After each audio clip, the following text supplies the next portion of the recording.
Et nous revoilà pour le conclusage sur Cubase 8.5. Oui, vidéo conclusatoire, donc effectivement. avec tous les bons points et les mauvais points. Et le point final. Et le point final. Exactement. Premier point fort, Retrolog 2. Tout à fait. Retrolog 2, si vous avez la version 1, si vous étiez utilisateur de la version 1, vous serez ravi d'avoir Retrolog 2. Ouais.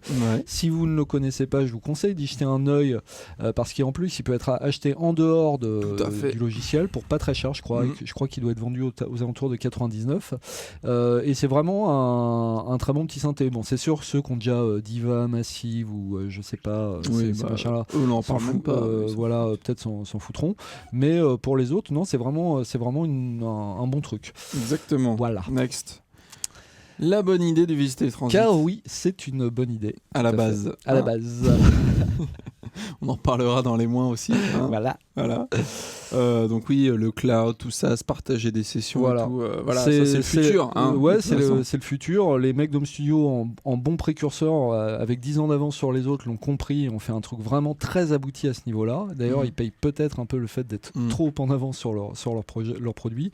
On voit que Avid s'y met, on voit que Steinberg s'y met, et je suis à peu près sûr que c'est une fonction qu'on va voir dans beaucoup de stands à l'avenir, plus ou moins bien développées. Voilà. Les nouveautés dans le piano roll et dans Medit, donc ça pareil, des petites modifications, des petits ajouts en termes d'ergonomie qui sont le bienvenu, clairement, quand on utilise le MIDI, évidemment. Ouais, si vous faites que de l'audio, vous en foutez, mais si vous travaillez beaucoup avec les instruments virtuels ou avec le MIDI en général, ça vous gagne des heures de temps par jour. Et aussi, on a oublié de dire aussi qu'on pouvait dupliquer les conteneurs très facilement avec la souris. Ah oui, on vous a pas montré. On vous a pas montré sur chaque conteneur, à l'extrémité droite de chaque conteneur, maintenant, il y a au centre de l'extrémité droite une petite poignée qui permet, quand on tire dessus, de dupliquer les événements.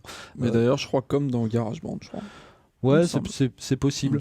Oui, il y a des logiciels ou assis de musique sur PC. C'est très bienvenu. Exactement. Un raccourci permettait le nouvel algo de time stretching, comme on vous a fait écouter, ça marche du tonnerre. Il a été mis à jour et franchement, ça s'entend. Alors, personnellement, c'est à vous de voir ce que vous faites après avec Cubase. Hein. Si vous faites que du MIDI, je trouve que les nouveautés du piano roll et du drum edit méritent, si vous êtes en V8, à eux seuls de dépenser 50 balles. Le nouvel algo de time stretching, si vous faites que de l'audio, mérite à lui seul ça. Parce que ce soit pour l'audio warp, c'est-à-dire quand vous devez recaler de l'audio, quantiser de l'audio, ou pour, comme on l'a vu tout à l'heure, accélérer ou faire décélérer un projet, vous savez, c'est un vieux trick très bien connu. Hein. Après un refrain, on remet comme ça vite fait de 2-3 points de BPM sur le couplet pour donner l'impression que le morceau pousse, et pour le coup il pousse, et on peut vraiment avec ce nouvel algo le faire sans que ce soit au détriment de la qualité. En tout cas, on a trouvé ça vraiment très convaincant, donc ça vaut vraiment le coup. Un vrai point fort. Enfin du drag and drop, donc voilà, les mauvaises langues diront comme toute la concurrence fait depuis des années. Oui, soit, mais bon, n'empêche que les Cubasiens seront bien heureux de voir que ça y est, ça existe. Ouais, et puis on espère que Steinberg va poursuivre dans cette lancée. Hein. C'est vrai que c'est un peu, on a l'impression que depuis quelques versions, en tout cas, Steinberg fait de gros efforts sur l'interface pour moderniser un peu son logiciel, et ça en fait partie. C'est une très bonne chose. Exactement. L'import de pistes depuis un autre projet, pareil, idée simple mais bien réalisée et qui peut être très utile à pas mal d'utilisateurs. Voilà. Tout à fait. Exactement. L'amélioration de la Media Bay. Oui. Donc ça pareil, même si elle a des limites, on verra dans les points faibles. Mais c'est vrai qu'elle est plus jolie, plus accessible. Et c'est mieux foutu. Bon, c'est pareil, ça s'inspire un peu de ce qu'on voit chez la concurrence. Hein, mais bon, c'est de bonne guerre. Hein. Voilà, c'est très bien. Les profils utilisateurs, ça c'est quelque chose qui plaira du coup à ceux qui se partagent un Cubase ensemble, et ça permet de gérer du coup tous ces profils très simplement, et c'est plutôt le bienvenu aussi. Voilà, les nouveaux punch-in punch-out, donc qui sont désolidarisés des délimiteurs, donc ça c'est plutôt cool aussi. Pareil, petite nouveauté, mais qui est le bienvenu. une foule de petites améliorations. Voilà, on n'a pas tout fait dans la vidéo. On peut pas tout lister. Il y a plein de petits trucs qui changent et tout, qui sont bienvenus. Mais c'est là-dedans, par exemple, qu'on je crois le schéma de renommage. C'est parfois des trucs. En fait, ce qui est marrant, c'est qu'il y a des fonctions. Les 3/4 des gens s'en foutront, et puis ça va changer par contre la vie vraiment de quelqu'un. Ouais. Je vous disais, le schéma de renommage, par exemple, le musicien lambda peut-être s'en fout, mais alors celui qui doit éditer 10 000 samples, enfin faire des exports de 10 000 samples, pour lui c'est super important. Exactement. Donc voilà. Et évidemment, tout ce qu'on aimait déjà dans Cubase et qu'on ne trouve pas ailleurs. Alors, il y a la Control Room. La Control Room, donc c'est un système qui permet de gérer très bien tout le monitoring, se faire un routing CAS, se faire un routing vers d'autres enceintes. Il y a un truc que j'aime bien, avec des plugins particuliers. Moi qui utilise un plugin pour calibrer les enceintes et le casque, du coup, cette Control Room permet de ne pas avoir à le désactiver, ce plugin, quand je fais un export. Ouais, voilà. Parce que ça, c'est le truc que j'oublie à chaque fois. Je fais l'export, je me dis, tiens, c'est bizarre, ça sonne bizarre. Ah oui, j'ai laissé mon plugin activé, donc ça c'est super chiant. Donc il y a pareil les pistes à chord tracks en anglais, l'éditeur logique, VST Expression. Les chord tracks, c'est vraiment très intéressant et c'est très particulier à Steinberg. C'est la seule stan, à ma connaissance, qui va vers l'arrangement. Toutes les autres stans en restent pour l'instant au fait d'être un magnétophone audio et MIDI, plus ou moins avancé et tout. Mais voilà, Cubase avec la chord tracks fait un pas vers le songwriting, vers l'écriture. C'est vrai que c'est la chord tracks, c'est tout ce que ça implique en fait, toutes les possibilités qui sont offertes. On l'a vu quand on glissait de la média bass, ça suit automatiquement les accords. Et ça, c'est vraiment très très bien.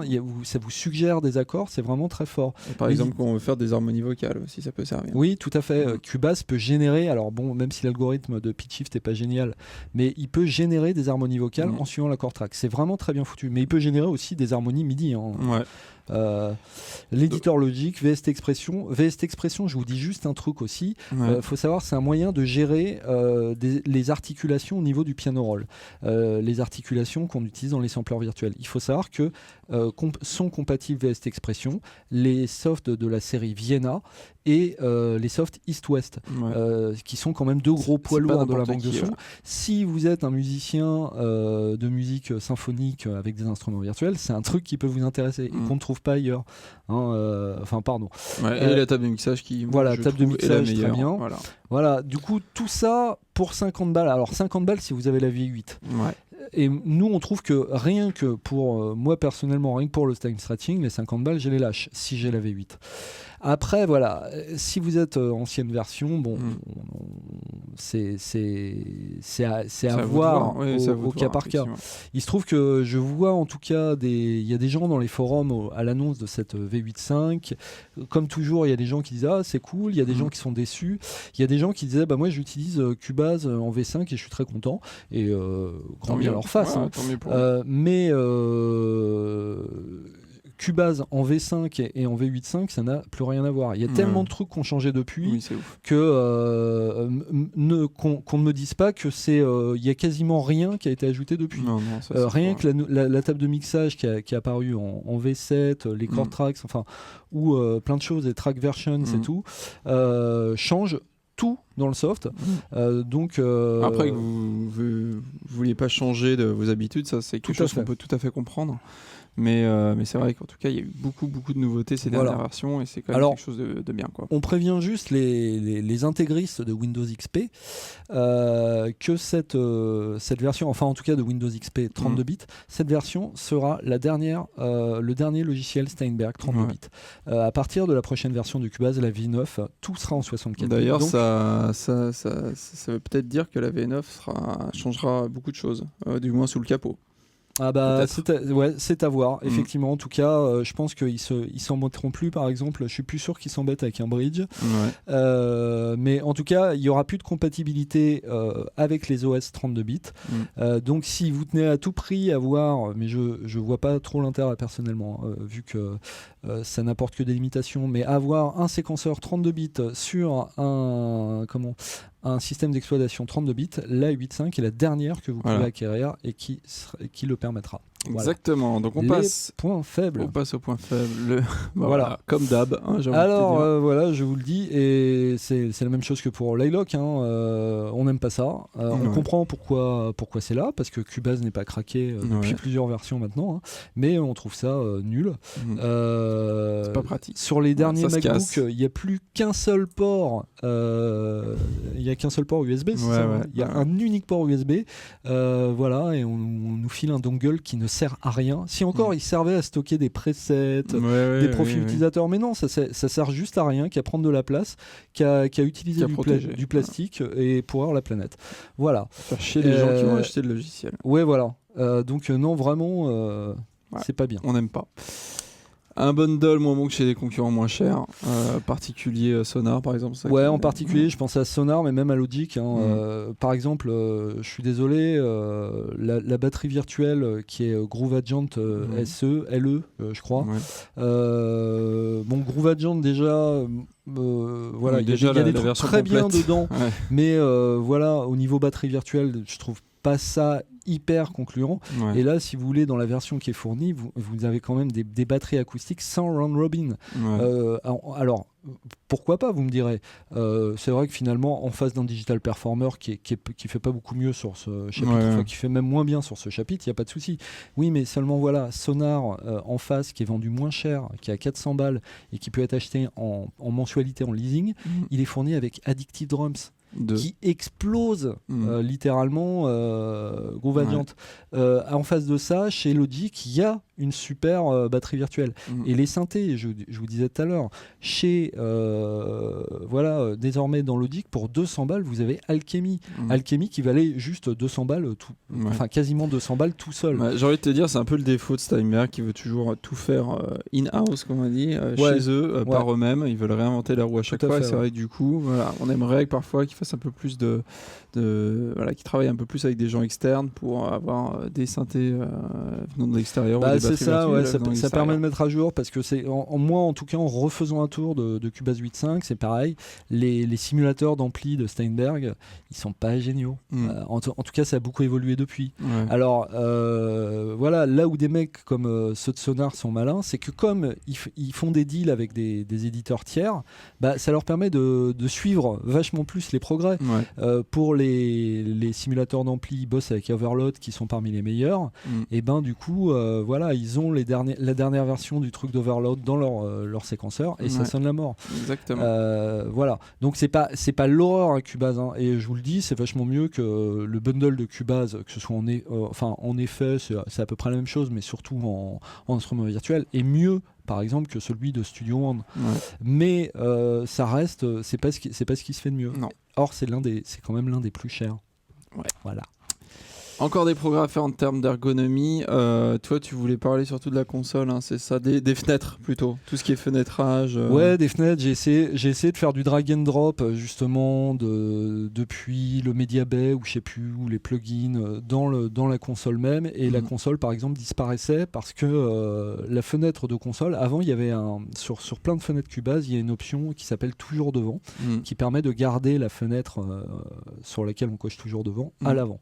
Et il me semble qu'avant cette option était disponible sur la table de mixage, elle ne l'est plus, donc on galère par exemple sur des choses comme ça, mais le drag and drop qu'ils ont commencé à implémenter, à intégrer, je pense qu'ils peuvent le généraliser, faire plein d'autres choses, toutes les bonnes petites idées qu'on vous a montrées dans cette vidéo.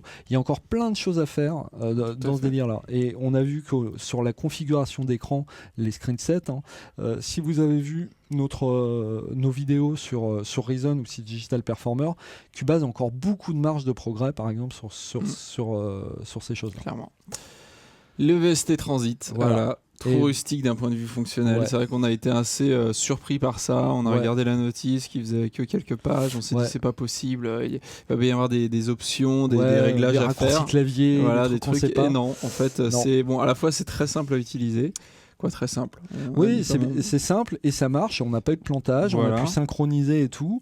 Mais c'est vrai qu'on s'attendait à des gestions de droits, par exemple, du versionning. Enfin bon, il y a plein de choses à faire. Bon, j'espère que voilà, pour les prochaines versions, en tout cas, on espère que ça va être amélioré, et puis on espère que Steinberg n'aura pas la main trop lourde sur le prix de ses abonnements, parce que en face, comme je vous le disais, il y a Gobler, il y a Splice, qui sont des services qui sont mieux pour l'instant fonctionnellement.